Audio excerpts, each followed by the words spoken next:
yoqda pul katta-da, deyapti. Men aytdim, uka, qori bo'laman deb orzu qil, sportchi bo'laman deb orzu qil, olim bo'laman deb orzu qil, kep musofir bo'laman deb ham orzu qilasanmi desam, boyagi bola kulyapti. Uka, hech qayerda yotqizib non bermaydi. Hamma joyda qiyinchilik bo'ladi. Pulni supurib olmaysan. Hamma joyda xo'roz bir xil qichqiradi.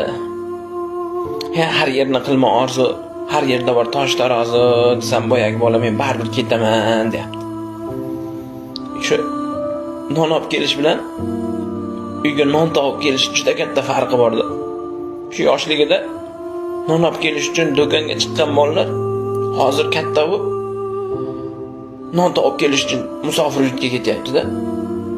Bir akaga savol berdim, ancha yildan beri musofirda yurar ekan.